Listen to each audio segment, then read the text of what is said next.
이제 우리 하나님께서 오늘 우리에게 주시는 말씀을 같이 읽고 은혜를 나누도록 하겠습니다. 오늘 저희들에게 주시는 우리 하나님의 말씀은요, 구약성경 창세기 12장 1절부터 9절까지의 말씀을 같이 나누는데, 다 읽지는 않고 12장 1절부터 5절까지만 봉독했으면 좋겠습니다. 그래서 제가 1절을 읽고 우리 5절까지 한 절씩 교독하겠습니다. 여호와께서 아브라함에게 이르시되 너는 너의 고향과 친척과 아버지의 집을 떠나 내가 내게 보여줄 땅으로 가라. 내가 너로 큰 민족을 이루고 내게 복을 주어 내 이름을 창대하게 하리니 너는 복이 될지라. 너를 축복하는 자에게는 내가 복을 내리고 너를 저주하는 자에게는 내가 저주하리니 땅의 모든 족속이 너로 말미암아 복을 얻을 것이라 하신지라. 이에 아브라함이 갔으며 아브라함이 하란을 떠날 때에 75세였더라. 5절 같이 읽겠습니다. 아브라함이 그의 아내 사레와 조카 롯과 하란에서 모은 모든 소유와 얻은 사람들을 이끌고 가나안 땅으로 가려고 떠나서 마침내 가나안 땅에 들어갔더라. 아멘. 하나님 말씀입니다. 지난주에도 말씀드렸지만 우리 2024년 새해 표가 무엇이죠? 바로 부르심입니다. 그래서 지난주부터 하나님의 이 부르심과 관련된 말씀, 인물을 통해서 오늘 그리고 2024년 우리가 접목해야 할, 또 적용해야 할 그런 메시지들을 같이 나누고 있는데, 우리가 지난주에 보았던 것처럼 예수님의 이 공생의 시작, 그때 하나님께서 하늘로부터 주신 음성이 있었습니다. 어떤 음성이었죠? 바로 내 사랑하는 아들이요 내 기뻐하는 자라. 이것은 우리에게 주시는 주님의 음성이라고 믿습니다. 우리가 들어야 하는 그런 음성이다. 저는 이번 주에는 한 주일 동안 기도하는데 이 기도가 참 많이 나왔습니다. 어떤 기도냐면, 하나님, 우리 교회 지체들 모든 성도들 가정을 하나님 축복하여 주시옵소서. 이 축복에 대한 기도였어요. 물론 목회자이기 때문에 기도할 때마다 이 축복의 기도를 빠지지 않고 기도하지만, 이번 주 한 주일 동안은 더 절실하게, 더 간절하게 이 기도가 입술에서 나왔습니다. 하나님 축복해 주옵소서. 근데 저는 기도하면서 느낀 것은, 이것은 저의 마음, 저의 바람뿐만 아니라 이건 하나님의 마음이다. 우리를 향한, 또 여러분들을 향한 하나님의 기대라는 것을 많이 느끼게 되었습니다. 부모님이 우리 자녀가 행복하게 살고 자라기를 원하는 것처럼 하나님도 마찬가지 우리가 복 있는 삶을 살기를 원하신다. 이것이 하나님의 마음인 줄 믿습니다. 그래서 우리가 아는 창세기 1장 22절에 보면 하나님께서 아담과 하와를 지으신 다음에 가장 먼저 주신 그 말씀, 그 음성도 복이에요. 복을 주시고, 또 민수기 6장 24절에도 보면 어떤 말씀이냐면 이런 말씀, 하나님의 마음이 담긴 그런 말씀인데, 여호와는 내게 복을 주시고 너를 지키시기를 원하며 여호와는 그의 얼굴을 내게 비추사 은혜 베푸시기를 원하며. 은혜를 베풀어 주시기를 원하시는 하나님의 마음, 그리고 복을 주시기를 원하는 이 하나님의 마음, 이 말씀 속에 잘 녹아 있다고 생각합니다. 그러면 우리가 이런 질문 해볼 수 있겠죠. 하나님은 우리가 그렇게 행복하기를, 복이 있는 인생을 살기를 원하시는데 왜 그러면 우리는 정말 행복한, 복이 있는 그런 인생을, 그런 삶을 살지 못하는 건가? 왜 어려운 건가? 여러분, 이 질문에 대해서 여러 가지 이유가 있을 수 있겠지만 한 가지, 그 이유를 꼽으라면 저는 이것을 꼽고 싶어요. 그것은 바로 죄 때문에 그렇습니다. 죄는 복 있는 삶을 살지 못하도록 끊임없이 방해하고 망가뜨리고 파괴시키는 것이 죄이기 때문에, 그리고 이 죄는요 우리를 만족하게 하지 못하게 합니다. 그리고 다른 사람과 끊임없이 비교하게 하고, 그리고 이 죄는 그래서 다투고 싸우게 하고, 궁극적인 그 이유는 무엇이냐면 바로 이 죄가 참된 복을 왜곡하기 때문에 그래요. 진짜 복이 있는데 그 복을 알아보지 못하는 것, 참된 복이 아닌 어떤 다른 것으로 자꾸 눈이 가게 하는 어떤 이런 시도 때문에, 이런 공격 때문에 그런 복의 인생을 살지 못한다라는 것입니다. 하지만 분명한 사실은 우리 하나님은 어떤 하나님이냐면 우리에게 복을 주시기를 원하시는 하나님이 저와 여러분 우리의 하나님이신 줄 믿습니다.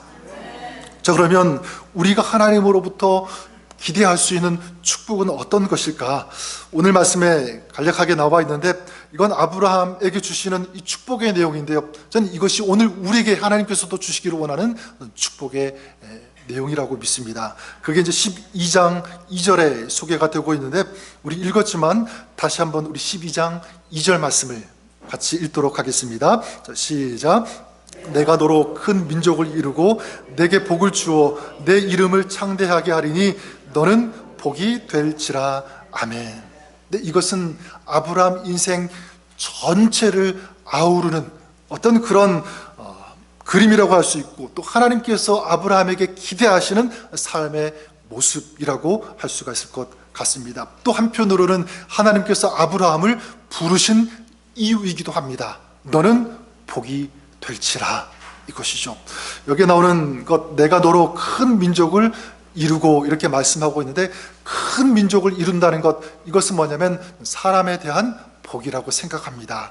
사람, 그러니까 단순히 이건 굉장히 많게 번성한다, 물론 그런 뜻도 있지만 여기에는 어떤 의미도 있냐면 탁월함이라는 그런 의미도 이 속에 들어가 있습니다. 그러니까 우리 자손들, 또 사람들, 우리 주변에 있는 어떤 이웃들 다 포함이 될 수가 있겠죠. 근데 특별히 경제적으로, 문화적으로, 정신적으로, 영적으로 탁월한 그런 사람들이 주변에 많이 있을 것이라고 하는 어떤 그런 축복의 내용이고요. 또 이름을 창대하게 하리니, 이건 그대로 해석한다면 그 이름을 떨친다는 그런 내용이겠죠. 명성과 존경을 받게 된다. 너의 이름이 그렇게 될 것이라는 사실입니다. 여러분, 굉장히 멋있죠. 근데 여러분, 이것이 아브라함을 부르시면서 주신 어떤 그 말씀이라면 오늘 우리를 향한, 여러분들을 향한 하나님의 마음이고요. 하나님께서 이렇게 축복해 주시는 줄 믿습니다. 그래서 저는 2024년 여기에 나오는 이 말씀의 내용이 그냥 말씀이 아니라 우리 삶에 실현되어지고 구현되어지는, 또 그 말씀이 우리의 삶의 실상이 되는, 그래서 그 은혜와 축복을 누리며 경험하며 살아가는 2024년 저와 여러분 우리의 삶이 될 수 있기를 다시 한번 주님의 이름으로 간절히 축원합니다. 자, 그러면 어떻게 이런 축복이 내 삶에 이루어지고 현실이 될 수 있는가라는 거죠. 저는 이 복과 관련해서 크게 이 두 가지 포인트를 우리가 기억하고 적용했으면 좋을 것 같습니다. 첫 번째는 뭐냐면 이것입니다. 진정한 이 축복에 관한 것인데, 진정한 축복은 바로 하나님과의 만남에서 시작한다는 사실입니다. 진정한 축복은 누구를 만나는 것부터? 하나님을 만나는 것부터. 그래서 여러분 1절 말씀을 다시 보시면 아브라함의 이야기 어떻게 시작합니까? 여호와께서 아브라함에게 이르시되, 이렇게 시작하고 있죠. 여러분, 이 아브라함의 인생의 이야기 바로 하나님과의 만남으로부터 시작합니다. 그리고 이 아브라함의 이 축복의 그 인생의 이야기 무엇으로부터 시작하는 거죠? 바로 하나님을 만나는 것. 하나님께서 이 아브라함을 만나주시고 말씀하시고, 아브라함의 입장에서 본다면 나에게 만나주시고 찾아오신 그 주님을, 하나님을 만나는 이 만남으로부터 시작했다는 사실을 꼭 기억할 필요가 있습니다. 여러분, 이걸 다른 한편으로 본다면, 그래 여러분, 진정한 축복은 무엇이냐면 내가 노력해서 내 힘으로 내가 뭔가를 해서 이 복을 막 쟁취하고 그리고 이 복을 막 끌어오는 그런 것이 아니라, 진정한 축복은 누구로부터 주어지는가? 저는 믿습니다. 진정한 복은 하나님으로부터 오는 줄 믿습니다. 하나님을 만나는 데서부터 여기 시작한다는 거예요. 자, 그렇기 때문에 우리 인생의 진정한 위대한 역사도 마찬가지입니다. 어디에서 시작할까? 여러분, 정말 멋있는 그 위대한 그 인생, 그 출발점은 어디에서 시작되는가? 또 어디에서 시작해야 하는가? 하나님을 만나는 데서부터 시작해야 하는 줄 믿습니다. 우리를 사랑하셔서 우리를 구원해 주시기 위해서 독생자 예수 그리스도를 우리에게 보내어 주신 그 하나님의 사랑, 그 하나님의 그 은혜를 체험하는 그 순간부터, 그 하나님을 만나는 그때부터 그러니까 이 세상에서 가장 큰 축복, 우리 인생에 있어서 최고의 날 하나를 꼽으라면 어떤 날이 되겠습니까? 바로 주님을 만난 날인 줄 믿습니다.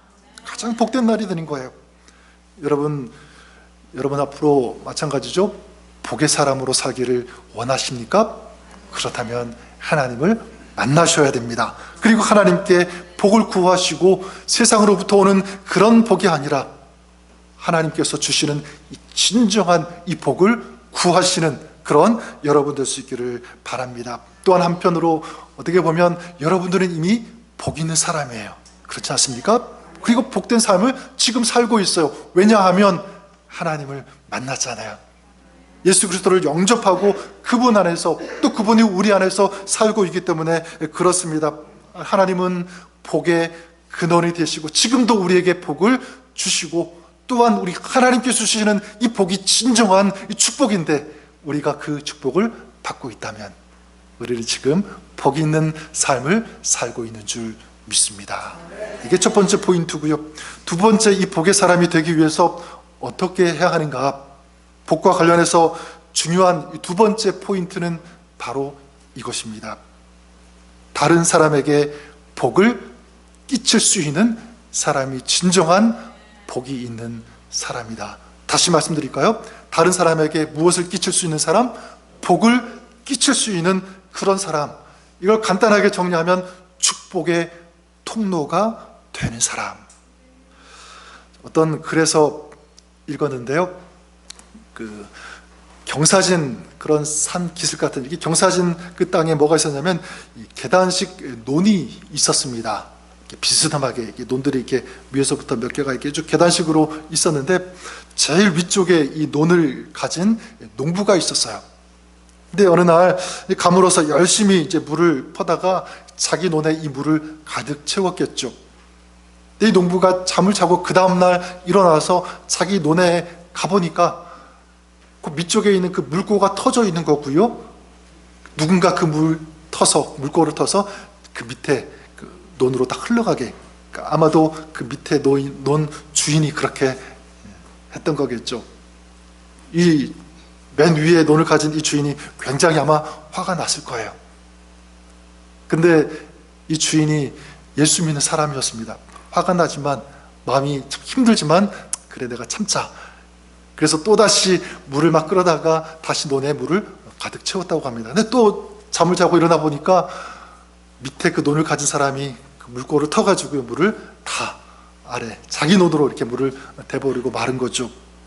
굉장히 화가 났습니다. 근데 예수 믿는 사람이니까 어떻게 할 수 없고 할 수 없이 하나님께 기도했대요. 뭐라고 기도했냐면 하나님, 저 아래 논을 가진 저 사람이 자꾸만 이 물고를 터가지고 물을 끌어갑니다. 너무 그래서 마음이 힘듭니다. 어떻게 할까요? 그런데 하나님께서 어떤 마음을 주셨냐면 이런 마음을 주셨대요. 뭐라고 하셨냐면 자, 너 그 사람이 물고를 먼저 트기 전에 네가 먼저 그 아래쪽에 물고를 터서 아래로 흘려보내 주어라. 이런 마음을 주신 거예요. 근데 사실 쉽지가 않죠. 자기 논 물을 채우는 것도 힘든데 가득 힘들여서 채워놨는데 그걸 흘려보낸다는 것은 굉장히 어려운 일입니다. 근데 하나님께서 말씀하셨으니까 어렵지만 먼저 물고를 터서 아래 논으로 흘러가게 이렇게 한 거예요. 그랬더니 그 아래쪽 그 논 그 주인이 그 모습에 큰 감동을 받았습니다. 그리고 좀 이상한 것은 무엇이냐면 이제 물을 다 흘려 보내어 주었으니까 자기 논이 마르든지 좀 이상이 생기고 굉장히 어려운 어떤 그런 순간이 되어야 될 텐데 이상하게 그 다음 날부터 비가 내리게 되고요. 그리고 자기 논에 적당한 만큼 물이 채워졌다는 것입니다. 저는 이 이야기에서 우리가 한 가지 알 수 있는 것이 있다고 생각합니다. 그게 뭐냐면 여러분 진정한 이 축복의 사람은 어떤 사람인가 라고 할 때 축복의 통로가 되는 사람이라고 생각합니다. 다시 말하면 축복의 이 물꼬를 터서 다른 사람에게 흘려보낼 수 있는 그런 사람이다. 전 저와 여러분들이 그럴 수 있기를 바랍니다. 오늘 말씀 우리가 읽은 2절과 3절에 보면 그것을 말씀하고 있는데 여러분 그 2절 말씀을 다시 보시면 이렇게 말씀하고 있죠. 내가 너로 큰 민족을 이루고 내게 복을 주어 내 이름을 창대하게 하리니 너는 복이 될지라. 여기 복이 두 번 언급이 되고 있습니다. 앞에 복을 주어 이렇게 하고 있는데, 이것은 아브라함 개인에게 주시는 하나님의 복, 내가 너에게 복을 주겠다 이렇게 말씀하고 있고, 뒤에 끝에 보면 너는 복이 될지라 이렇게 말씀하고 있어요. 이거는 아브라함 개인에게 주시는 그런 복이 아니라 네가 받은 복을 가지고 흘려보내라는 거예요. 그 복을 다른 사람에게 끼치라라는 뜻입니다. 그래서 이 성경을 현대어 성경으로 보면 너는 복이 될지라, 어떻게 이 번역을 했냐면 다른 사람에게 복을 끼치라 이렇게 말씀하고 있습니다. 3절에도 보면 이렇게 말씀하죠. 너를 축복하는 자에게는 내가 복을 내리고 너를 저주하는 자에게는 내가 저주하리니 땅의 모든 족속이 너로 말미암아 복을 얻을 것이라 하신지라. 땅의 모든 족속이 누구로 말미암아? 너로 말미암아 무엇을 받을 것이다? 복을 받을 것이다. 여기서 이 중요한 단어가 어떤 단어냐면 너로 말미암아라는 이 단어라고 생각해요. 너로 말미암아, 두 가지 뜻이 있는데 어떤 뜻이냐면 너처럼, 그러니까 세상 모든 족속이 너처럼 복을 받기를 원한다. 다시 말하면 아브라함이 뭐의 모델이 되는 거죠? 축복의 모델이 되는 거예요. 근데 거기서 끝나지 않습니다. 너로 말미암아 어떤 뜻이냐면 너를 통하여라고 하는 그런 뜻이 있어요. 너를 통하여. 자, 무엇이냐면 앞에서 얘기했던 것처럼 네가 그런 축복의 통로가 되어야 한다. 축복의 물꼬가 되어서 다른 사람에게 흘려 보낼 수 있어야 한다. 저는 이것이 진정한 축복의 사람의 모습인 줄 믿습니다. 저는 그런 의미에서 저와 여러분의 가정이 그랬으면 좋을 것 같아요. 여러분들이 축복의 모델이 먼저 되십시오. 진정한 축복의 사람, 누군가 여러분들 보았을 때 야, 저분이야말로 정말 복 있는 사람이구나, 나도 저렇게 살아야지, 감명받을 수 있도록, 도전받을 수 있도록, 그렇죠? 그런 삶을 살아야 됩니다. 그러다 그래서 끝나지 않고 모든 족속이 너로 말미암아 복을 얻을 것이라. 그 다음에는 이제 여러분들이 축복의 통로, 축복의 물고기가 되시는 여러분 되시기를 바랍니다. 그래서 저는 여러분들이 세상이 느낄 때, 여러분을 딱 봤을 때 선물과 같이 느껴졌으면 좋을 것 같아요. 딱 봤을 때 피해야지, 멀리해야지, 그런 마음이 드는 것이 아니라 가까이 하고 싶고, 그냥 보면 마음이 따뜻해지는 선물과 같은 그런 존재가 되어야 된다. 여러분이 그렇게 되시기를 바랍니다. 전 우리 교회가 그렇게 되었으면 좋겠어요. 뿐만 아니라 세상이 우리를 바라볼 때 담비와 같이 그런 느껴지는 그런 존재, 가까이 하고 싶고 또 내 삶에, 내 마음에 담고 싶은 어떤 그런 마음이 들 수 있도록 그렇게 되시기를 바랍니다. 그래서 우리 아까 전에 축복송 우리 지난주부터 바꿔서 부르지 않습니까? 하나님께서 당신을 통해 메마른 땅에 샘물 나게 하시기를, 가난한 영혼, 목마른 영혼 당신을 통해 주사랑 알기 원하네. 이것이 우리의 노래가 되고 우리의 삶이 되었으면 좋겠습니다. 자, 그러면 구체적으로 이 복이 되는 사람, 그리고 진정한 이 축복의 통로가 되는 사람은 어떤 사람일까? 그런 사람에게는요, 두 가지 특징이 있다고 생각합니다. 어떤 특징이냐면 첫 번째는 바로 떠날 수 있는 사람이에요. 떠남이 있는 그런 사람. 오늘 말씀 그 12장 그 1절을 다시 보시면 하나님께서 이 아브라함을 부르시는데, 부르신 다음에 가장 먼저 무엇을 하라고 하시냐면 너는 너의 고향과 친척과 아버지의 집을 떠나, 그렇죠? 내가 내게 보여줄 땅으로, 그 다음 보니까 가라 이렇게 말씀하고 있습니다. 너의 고향과 친척과 아버지의 집을 떠나고 그 다음에 내가 너에게 보여줄 땅으로 어떻게 하라고요? 가라, 이겁니다. 여러분, 그래요. 복 있는 인생이 되기 위한 첫 번째 전제 조건이 무엇인가? 어떤 삶의 자세가 있어야 되는가? 라고 할 때 바로 떠남이 있어야 한다는 것을 알 수가 있습니다. 떠남이 있어야 된다. 2주 전인가 제가 LA 이제 방문할 일이 있어서 가는데 다운타운 쪽에서요, 한인타운 쪽으로 이렇게 가다가 보면 올림픽길 바로 좀 위쪽인데 어떤 건물이 있냐면 컴미션 선교센터라는 그 건물이 있습니다. 컴미션. 최근에는 제가 직접 방문해 보지는 못했지만 오래전에 거기에서 강의도 듣고 세미나도 듣고 그리고 이제 선교사님도 이제 만나고 또 뭐 같이 행사도 하는 그런 일들을 몇 번 한 적이 있었습니다. 그 선교센터 그 담당하시고 섬기시는 분이 이재환 선교사님이신데 그 1984년부터 15년 동안 저기 멀리 아프리카 감비아라는 곳에서 선교 사역을 하시고 15년 동안 하시고 이제 LA로 이제 돌아오셔서 이제 이 선교센터를 운영하시면서 선교사들 또 평신도 성도들을 훈련시키는 그런 사역을 감당하고 계십니다. 특별히 우리 성도들이 무릎 선교사가 되었으면 좋겠다. 이것을 참 많이 강조하세요. 직접 가지는 못해도 무릎으로 선교할 수는 있지 않느냐. 그래서 이 무릎 선교사, 무릎 선교에 대해서 굉장히 많이 강조하시는데 저는 그곳을 지나면서 물론 먼저 그 선교사님이 생각이 났지만 또 누가 생각이 났냐면 그 선교사님의 아들이 생각이 났어요. 한 10년도 더 됐으니까 그때는 청년이었거든요. 제 기억으로는 이주영이라고 하는 그런 청년이었는데 그 청년이 했던 간증이 아직까지도 기억이 납니다. 뭐라고 얘기하냐면 뭐 다 얘기할 수 없지만 간단히 요약하면 이렇습니다. 내가 어릴 때 아버지가 그 감비아 선교사님이었으니까 거기서 뭐 잘하는지 모르겠지만 거기서 많은 시간 어릴 때 시간을 보내지 않았겠습니까?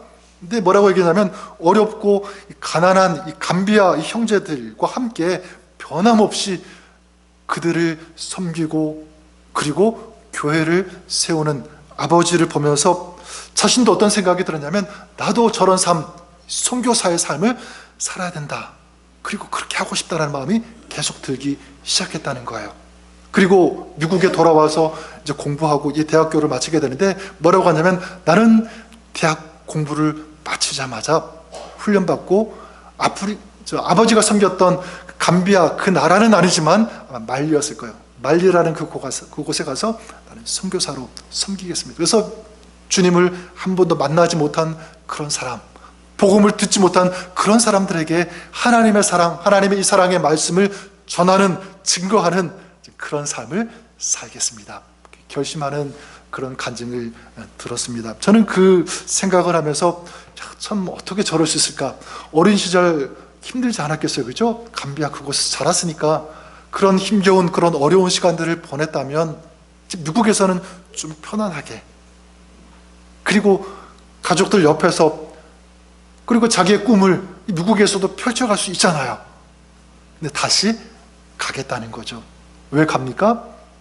하나님 사랑, 하나님의 이 말씀과 복음을 흘려 보내기 위해서 자기는 가겠다는 거죠. 저는 그 간증 이 생각이 나면서 그거야말로 이 떠남이라는 그 단어를 제가 사용했는데 정말 아름다운 하나님께서 기뻐하시는 떠남이 아닐까 그런 생각이 들었습니다. 여러분, 주님께서는 오늘 우리에게도 저는 이렇게 말씀하신다고 믿습니다. 너는 너의 고향과 친척과 아버지의 집을 떠나 내가 내게 보여줄 땅으로 어떻게 하라고요? 가라입니다. 가라. 여러분, 지금 우리 그리스도인들, 저와 여러분들이 그러면 떠나야 할 그 고향, 친척, 이 아버지의 집은 어디일까요? 구체적인 어떤 장소일 수도 있지만 이걸 크게 본다면 지금 내가 편안해하는 곳, 익숙한 곳, 그리고 그냥 그 자리에서 안정을 누리고 싶고 그냥 안주하고 싶은 그런 장소, 그런 시간이 아닐까 저는 생각해 봅니다. 여러분, 고향과 친척과 아버지의 집, 이건 너무 익숙한 곳이죠. 편안한 곳인데 주님은 뭐라고 말씀하십니까? 떠나라, 가라, 이렇게 말씀합니다. 여러분, 우리가 어떤 곳으로 가야 될까요?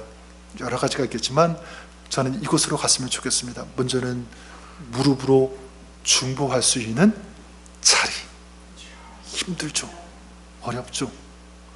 그리고 하나님의 마음을 가지고 섬길 수 있는 섬김의 자리예요.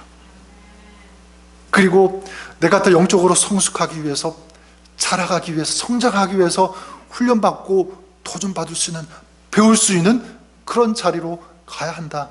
쉽지 않죠. 어려워요. 하지만 주님은 말씀하십니다. 가야 한대요. 그래서 저는 올해 2024년 정말 다른 건 몰라도 반드시 꼭 가야 할 자리가 있다고 생각합니다.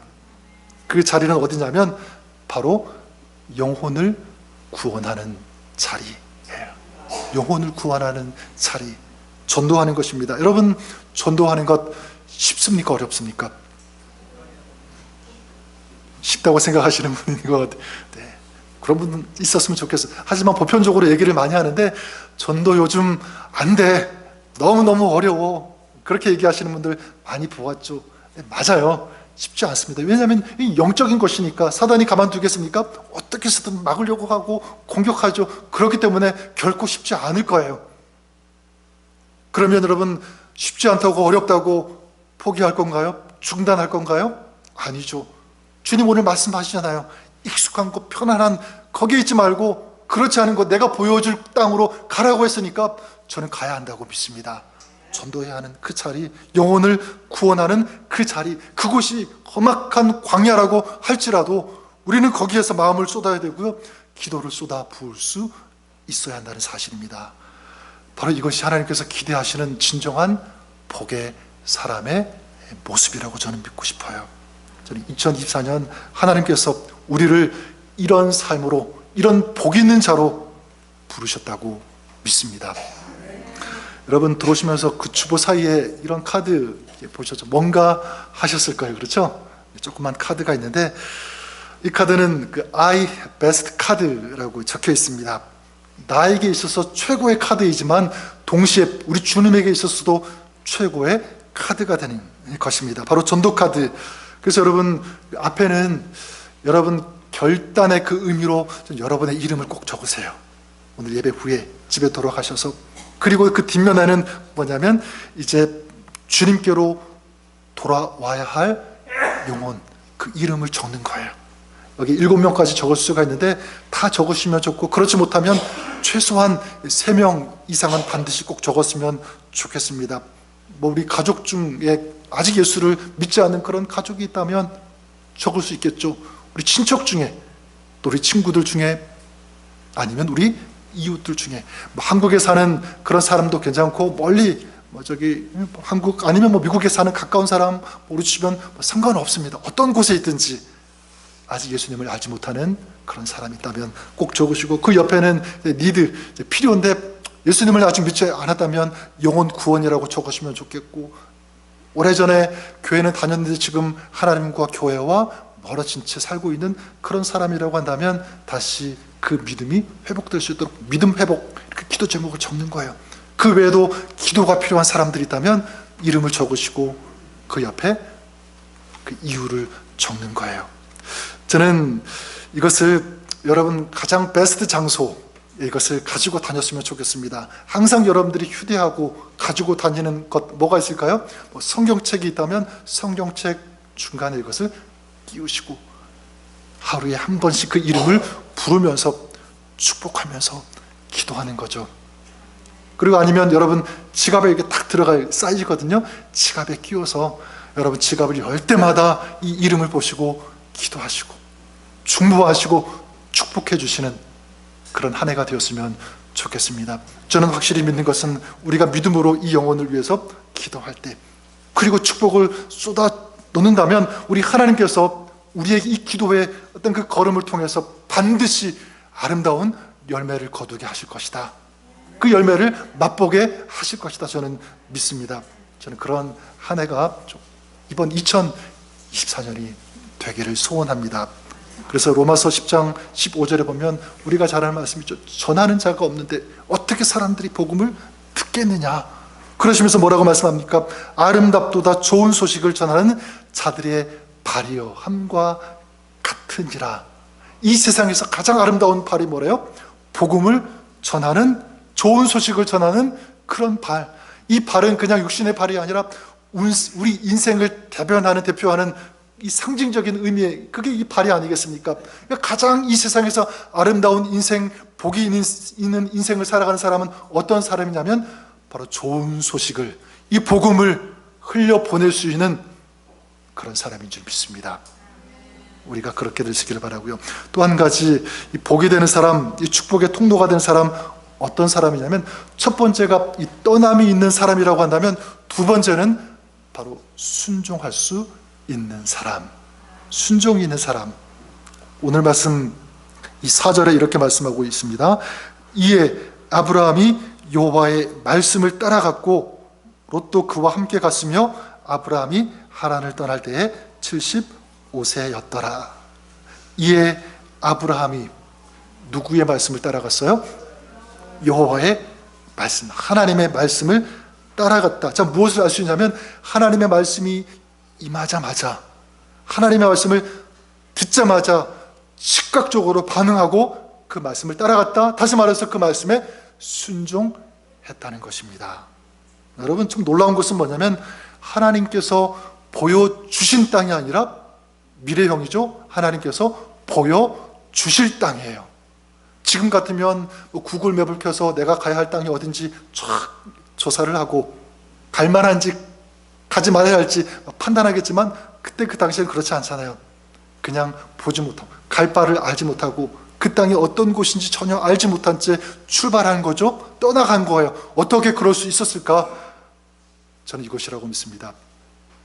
아브라함은 그것을 명령하시고 말씀하신 하나님을 믿었기 때문에 이 믿음으로 순종한 것입니다.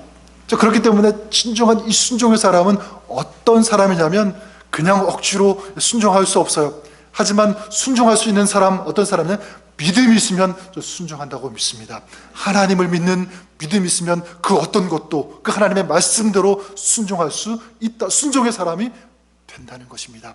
그런 의미에서 전 여러분들이 먼저 믿음의 사람이 될 수 있기를 바라요. 그리고 그 믿음을 가지고 하나님을 믿는 그 믿음으로 순종하며 그 말씀을 따라갈 수 있는 이런 복 있는 하나님의 사람으로 살아가시는 여러분 되시기를 주님의 이름으로 간절히 축원합니다. 말씀을 정리하면, 그래 우리가 이 말씀대로 순종했으면 좋겠습니다. 아브라함이 그랬던 것처럼 익숙한 것, 편안한 것, 이런 고향과 친척과 아버지의 집을 떠나고 넓고 어떤 편안한 그런 것을 선택하는 신앙이 아니라 불편해도 어려워도 힘들 수는 있지만, 그러나 하나님께서 가라고 하시는 곳에 갈 수 있는 그런 사람. 너는 복이 될지라. 우리 안에도 하나님 주시는 복으로 충만했지만 내가 받은 복을 가지고 기꺼이 이 복을 흘려 보낼 수 있는 사람, 이것을 결단하며 이것을 꿈꾸면서 달려가는 그런 사람, 하나님께서 더 기뻐하시고 더 큰 은혜와 은총과 하늘의 비밀한 복을 그 사람에게 좀 부어주실 줄 믿습니다. 하나님의 말씀이고요, 이것이 하나님의 약속인 줄 믿습니다. 기도하겠습니다. 하나님 아버지, 너는 복이 될지라.